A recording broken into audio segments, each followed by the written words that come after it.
আভ্যন্তরীণ হোক, আঞ্চলিক হোক, আন্তর্জাতিক হোক, এই নোংরা সংস্কৃতি বন্ধ হোক, এটা আমরা চাই।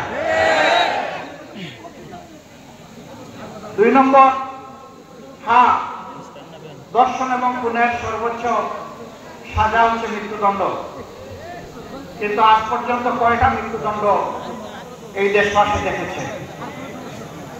খুব হাতে গোনা 2-1টা, তাও দণ্ড দিতে গিয়ে প্রধান আসামিকে বাঁচিয়ে ফলস আসামিকে অনেক সময় ফাঁসি দিয়ে দেয়।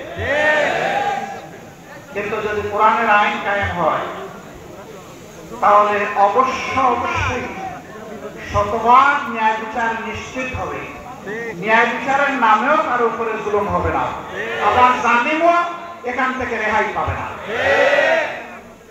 এই জন্যই আমাদের লড়াই।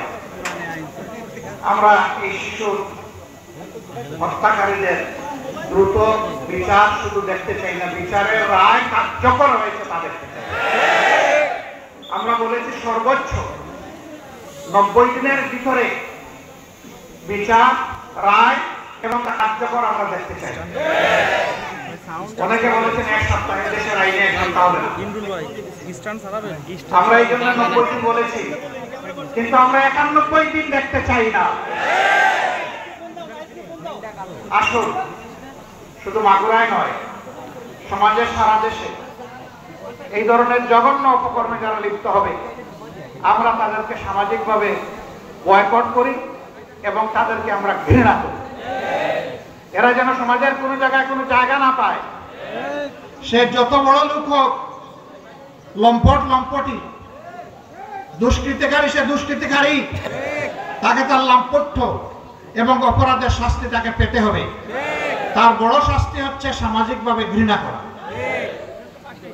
আমরা সেই ঘৃণা বুকে নিয়ে, অপরাধীদের প্রতি সেই ঘৃণার আকাঙ্ক্ষা বুকে নিয়ে আজকে বিদায় নিচ্ছি বড় হৃদয় ভাঙা অবস্থায়। আসুন এই শিশুটির জন্য আমরা দোয়া করি, তার পরিবারের, মজলুম পরিবারের জন্য দোয়া করি, এবং সারা বাংলাদেশে এইরকম অতীতেও যত জঘন্য অপরাধ হয়েছে সেগুলোর যাতে বিচার হয় আল্লাহর কাছে আমরা তার সাহায্য কামনা করি। আস্তাগফিরুল্লাহ ইন্নাল্লাহা গফুরুর রহিম, আস্তাগফিরুল্লাহ ইন্নাল্লাহা গফুরুর রহিম, আস্তাগফিরুল্লাহাল্লাযী লা ইলাহা ইল্লা হুয়াল হাইয়ুল কাইয়্যুম ওয়া আতুবু ইলাইহি ওয়া লা হাওলা ওয়া লা কুওয়াতা ইল্লা বিল্লাহিল আলিয়্যিল আযীম।